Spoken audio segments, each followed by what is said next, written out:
Hello everyone.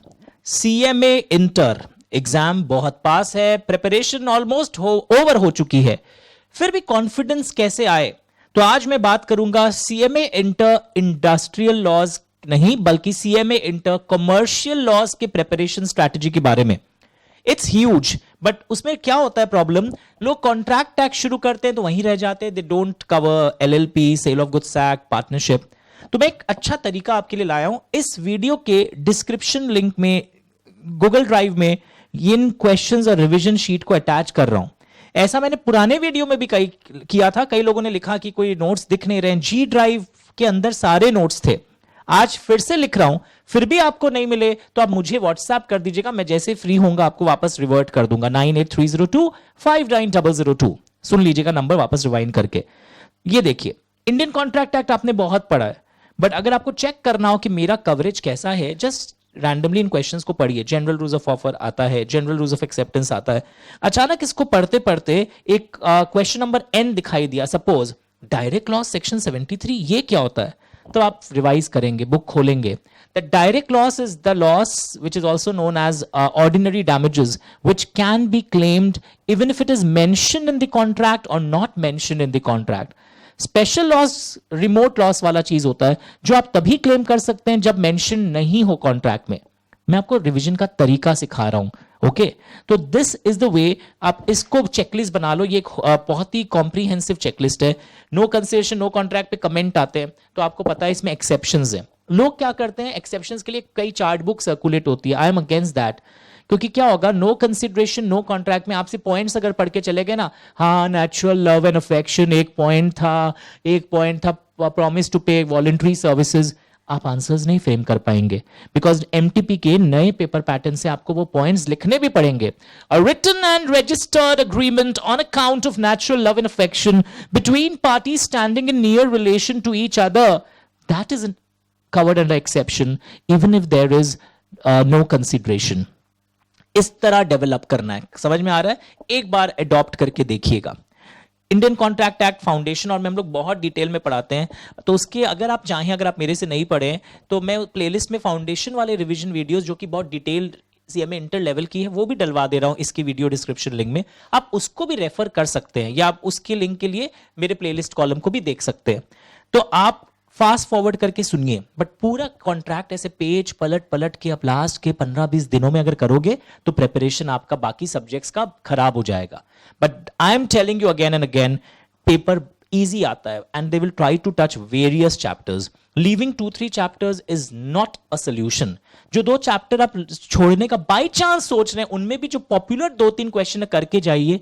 कई बार वो popular question आ जाते हैं, फिर आपको लगता है इजी था, और जो इंडियन कॉन्ट्रैक्ट आप बहुत अच्छे से करके गए उसमें से थोड़ा सा पेचीदा क्वेश्चन आ जाता है। जैसे ये देखिए, silence is also fraud sometimes. Comment, every silence affecting the willingness of a person to enter into contract is not fraud but there are exceptions.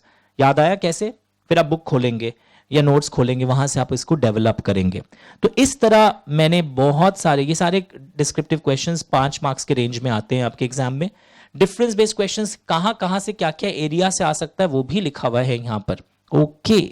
Case study अगर आता है तो किस एरिया से आ सकता है ये भी लिखा हुआ है यहां पर कि इन एरिया से केस स्टडी भी बन सकते हैं। तो ये शीट जी ड्राइव में अटैच रहेगा, अंडरस्टूड?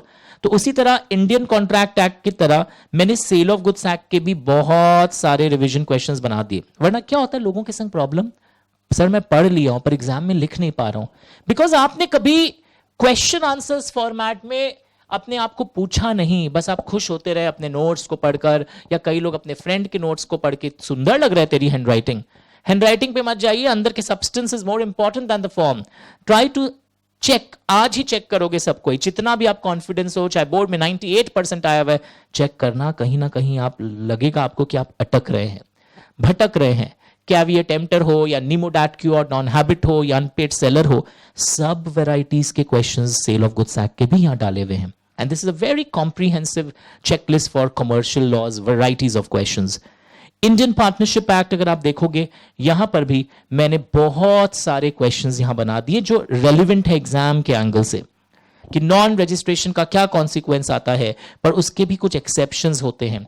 एक अनरजिस्टर्ड फर्म भी अपने डेटर्स से रियलाइज करने के लिए डिसोल्यूशन के समय केस कर सकता है? नहीं सर, हमने पढ़ा है अनरजिस्टर्ड फॉर्म तो केस कर ही नहीं सकता है। कर सकता है जब वो डिसोल्यूशन के लिए जा रहा है। For realising the debtors they can file the suit against debtors. तो वैसे और एक्सेप्शंस भी हैं, इसलिए ये आपको प्लेलिस्ट कॉलम में पार्टनरशिप और सोगा बेस्ट तरीका ही होता है पार्टनरशिप सोगा पढ़ने का। वो रिवीजन वीडियोस को आप थोड़ा फास्ट करके देखिए क्योंकि बहुत बारीकियां वहां बताई जाती है। प्लीज वॉच इट, कोई देर नहीं हुआ है, अभी भी आप रीडिजाइन कर सकते हैं स्ट्रैटेजी को। सर मैं 3 कर दूं, एलएलपी और एनआई एक्ट छोड़ दूं? बिल्कुल नहीं। एनआई एक्ट में कुछ नए टॉपिक्स भी जैसे मैं बोलूंगा, स्मॉल एलएलपी, स्मॉल कंपनी नहीं स्मॉल एलएलपी, वो भी करके जाना आप लोग।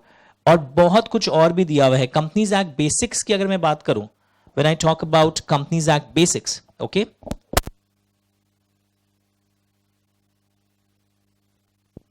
तो आप देख रहे थे कंपनीज एक्ट के जो बेसिक एरियाज होते हैं ना, लाइक डेफिनेशंस में ये small company, associate company, holding subsidiary, government company, foreign company, fixed है। यहां से एक छोटा एप्लीकेशन बेस्ड क्वेश्चन दे देते हैं।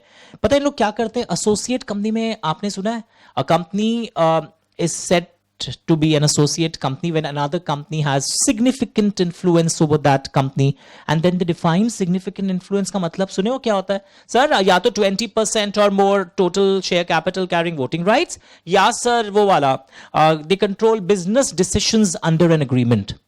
एक बार एग्जाम में पता है क्या गंदा क्वेश्चन आ गया, कोई दूसरे प्रोफेशनल एग्जाम में आया था, अब सीएमए में आने वाला है। एक कंपनी और एक कंपनी का 22% सेल का डिसीजंस की, और कोई फैक्ट्री बिकेगा या नहीं बिकेगा, 22% शेयर होल्डिंग नहीं, 22% ऑफ द डिसीजंस इनके हाथ में है। तो सब 22 देखकर लगा इन्वेस्टर एसोसिएट होगा। जब भी ऐसे क्वेश्चन आए ना, क्या फॉरेन कंपनी है या इन्वेस्टर एसोसिएट है, होल्डिंग सब्सिडरी है, हड़बड़ाना मत। पहले जो आपका रटा हुआ प्रोविजन है ना, बोलना पड़ रहा है रटा हुआ, पहले उसको आप लिख लीजिए, सिग्निफिकेंट इन्फ्लुएंस को डिफाइन करिए, फिर पढ़िए। सिग्निफिकेंट इन्फ्लुएंस में था कंट्रोलिंग बिजनेस डिसीजंस। सर एक चीज का कंट्रोल होने से पूरे बिजनेस डिसीजंस का कंट्रोल नहीं जाता है। और 22% तो शेयर कैपिटल का था, वहां 22% कोई और चीज का कंट्रोल दिखा रहा था, तब वो इन्वेस्टर एसोसिएट रिलेशन नहीं होगा। तो सेफ पार्ट केस स्टडी में या एप्लीकेशन बेस्ड क्वेश्चन, अगर छोटे बड़े केस स्टडी नहीं आ रहे हैं सीएमए इंटर में, वैसे ट्रेंड कुछ भी कर सकते हैं, गॉड नोज, आप देख ही चुके हैं कितनी बार ये रंग बदलते हैं। पर अगर सिंपल भी आए, make a habit, answer room से नहीं निकलना चाहिए, आंसर इधर से निकलना चाहिए। आपने जो प्रोविजन टीचर्स के साथ पढ़ा है, जहां भी आपने मेहनत से पढ़ा है, पहले उनके पढ़ाए हुए अंश को आप कॉपी करिए, फिर आप सोचिए कि इन दोनों में से कुछ हो रहा है। तब आपको क्या होगा, अगर आंसर रॉन्ग भी हो गया, पार्ट मार्किंग में 2.5 मिल जाएगा 5 में। और अगर आप फ्रेंड्स का सुनकर वो this is associate, this is subsidiary ऐसे लिखने जाएंगे तो गलत हो जाएगा। ओके, तो इस तरह हमने बहुत क्वेश्चंस एलएलपी के भी किए थे। एलएलपी में ऑडिट कब दरकार पड़ता है, वाइंडिंग अप एलएलपी की कब होती है। मेरे हिसाब से question 8 of LLP is very important, unlimited liability. पता है ना, एलएलपी में जो पार्टनर्स होते हैं, they are agent of LLP, they are not agent of other partners. Sir होते हैं, हमें पढ़ा है, वो पार्टनरशिप एक्ट में तुमने पढ़ा होगा म्यूचुअल एजेंसी का कॉन्सेप्ट, अंडरस्टूड। तो एलएलपी में partners are agent of LLP.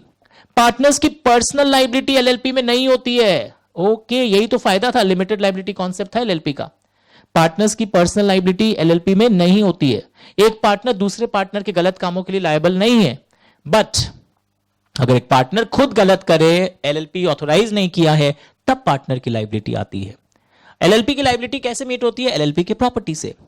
LLP भी लायबल नहीं होता है अगर कोई पार्टनर अनऑथोराइज्ड काम बिना बोले करके आ गया हो। ये सब बात फिर से रिवाइंड करके सुनना, अगर आप एलएलपी नहीं भी किए तो मैंने बहुत बेसिक चीज पढ़ा दी है। तो liability of LLP is limited, but there are exceptions. There are exceptions. कभी कभी एलएलपी में भी आपकी अनलिमिटेड लाइबिलिटी होती है। अगर एलएलपी या कोई पार्टनर मिलकर लोगों के साथ, क्रेडिटर्स के साथ फ्रॉड कर रहे हैं, तब लाइबिलिटी अनलिमिटेड है। इंप्रिजनमेंट अप टू 5 years है, एंड फाइन है up to a specified amount. Amount अगर याद नहीं रहे, लिखिए specified fine. Fine and imprisonment word लिखना। These defrauding partner and LLP will then compensate those innocent people also. ऐसे करके आंसर डेवलप होते हैं। ये जो अंश मैंने बोला है, जो जो एलएलपी छोड़ के जा रहे थे उनको एक हेल्प मिलेगा। स्मॉल एलएलपी वो होता है जिसका capital contribution of partners 25 lakh ना हो एंड टर्नओवर आपका 40 लाख ना हो। तो इनको ऑडिट भी दरकार नहीं पड़ता, क्योंकि ऑडिट भी इन दोनों में से कोई भी एक ट्रिगर होने से लगता है।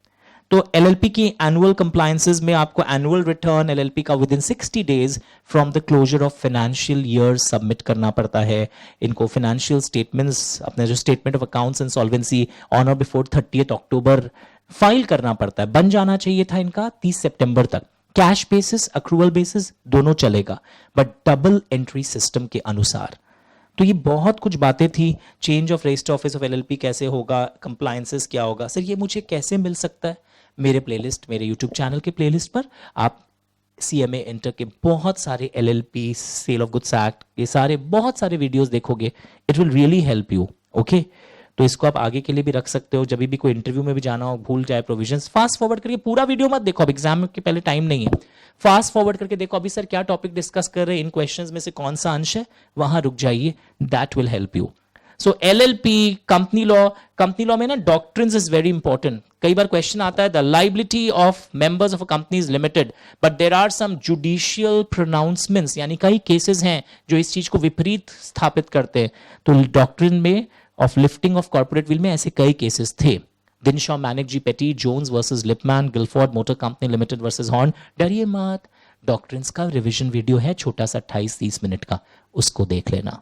मैं डराने नहीं आया हूं, मैं जताने आया हूं कि रीडिजाइन करिए स्ट्रैटेजीज को, अपने माइंडसेट को चेंज करिए। पेपर बहुत इजी आता है CMA इंटर का, कसम खा के बोलता हूं, compare to other courses.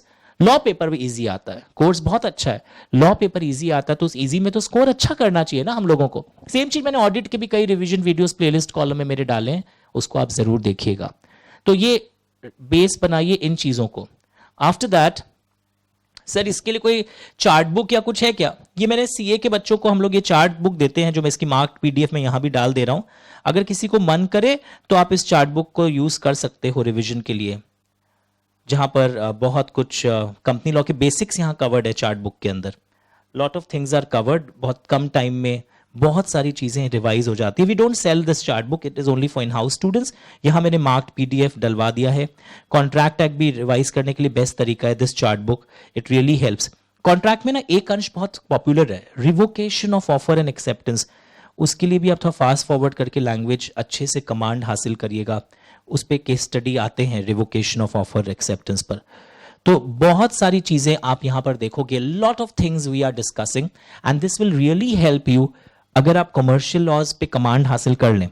Sir industrial law का भी बता दीजिए। थोड़े दिन पहले ही, 4 दिन पहले एक वीडियो अपलोड हुई थी इंडस्ट्रियल लॉज को रिवाइज करने का बेस्ट तरीका। एक बार फिर दिखा देता हूं जो लोग भूल गए हैं। इंडस्ट्रियल लॉ को रिवाइज करने का बेस्ट तरीका इज दिस PDF। में बार बार बोल रहा हूं, मैं वापस यहां पे अटैच कर दूंगा। तो कमर्शियल लॉ, इंडस्ट्रियल लॉ अच्छा होने से कंपनी लॉ अपने आप अच्छा हो जाता है, वो इजी भी होता है और सब कोई बहुत डिटेल में पढ़ते हैं। Why my PDF is best? I'll show it and prove it to you. मैंने इंस्टीट्यूट के मैट के पीछे वाले क्वेश्चन सॉल्व करवाए। सदा आपके PDF से नहीं करना है, हम अपना मैट के पीछे से कर लेंगे, एटीट्यूड नहीं। मैंने उसमें डू इंपॉर्टेंट अमेंडमेंट के अनुसार आंसर को मॉडिफाई करते हुए काम किया, जो तुम्हारे इंस्टीट्यूट के मैट में नहीं है। सर हम तो उनका ही रॉन्ग आंसर लिखेंगे? नहीं, जब पेपर सेट होता है सोल्यूशन, तब वापस उन लोग अमेंडेड डेटा पुट कर देते हैं। तो आप मेरे वाले को फॉलो करिएगा। ऊपर से यहाँ पे true false, match the following, ऊपर से और क्या क्या टाइप के क्वेश्चंस आ सकते हैं जो इंस्टीट्यूट मैट के अलावा, वो भी मैंने यहां पर किया है। तो अपना जिद छोड़िए। इस 63 पेज को मैं बार बार बोल रहा हूं सर, मैं बिट क्वेश्चन सॉल्व कर लूं, पहले भी बोला था, वो अनऑर्गेनाइज्ड है। ये चैप्टर वाइज करने से क्या होता है, एक एक चैप्टर सलटते जाता है। इंडस्ट्रियल लॉज रिवाइज करने का ये एक्चुअली में बेस्ट तरीका है, मैं बार बार बोल रहा हूं। फिर भी कोई क्वेश्चन हो, please share this PDF with your friends, जो भी इंडिया में दे रहा हो, कर्नाटका से लेकर कश्मीर तक, त्रिवेंद्रम से लेकर दिल्ली तक, पंजाब, हरियाणा। ये फोन नंबर शेयर करिए। PDF किसी को भी चाहिएगा, मैं शेयर कर दूंगा। अगर कई लोगों को G ड्राइव से डाउनलोड करना नहीं आता, अलग अलग क्वेरीज आते हैं। अंडरस्टूड? सर केस स्टडी कैसे लिखना होता है ये थोड़ा सा बता दीजिए, या आंसर कैसे लिखना चाहिए। एक चीज आपको और दिखा देता हूं, एक हैंडराइटिंग दिखाता हूं। This was the handwriting of CA inter all India first November 22, जो फरवरी 22 में रिजल्ट आया था। किंजल अजमेरा नाम की एक बच्ची हमारे यहां से ऑल इंडिया फर्स्ट आ गई थी CA इंटर में। ना ये उनकी हैंडराइटिंग है, फुल पेज करिए। उनकी भी एक गलती आपको दिखाता हूं। हमने उनके 8 मॉक टेस्ट लिए थे, सेक्शन नंबर उन्होंने पहले रॉन्ग लिख दिया था, आंसर पूरा राइट है। देखो अगर आप आंसर का चेकिंग देख रहे हो, आंसर पूरा राइट है, हैंडराइटिंग दिख रहा है कैसे है। तो मैंने उनको एडवाइस किया, if not confident don't write the wrong section number, because उससे उन लोग बदमाशी में फिर पूरा भी क्रॉस कर सकते हैं। आप अकॉर्डिंग टू कंपनीज एक्ट लिखिए। तो किस तरह आंसर्स, अब देखो इनकी तो हैंडराइटिंग भी चलो अच्छी है, बट किस तरह पैराग्राफ चेंजिंग करती है ये देखो हर आंसर्स के बीच में, कि वो कंक्लूजन को एक अलग पैराग्राफ से लिखती है वापस। तो कोशिश करिए आप लोग भी इस चीज़ों को बरकरार रखें। तो she has given lot of test, I show you a simple test given by her. बहुत दिन पहले ये टेस्ट था कोई दूसरे टॉपिक पर, ये एक और टेस्ट था, ये शेयर कैपिटल पे टेस्ट था। तो शुरुआत में उन्होंने गलती किया था, ये बहुत पुराना टेस्ट पेपर है इनका।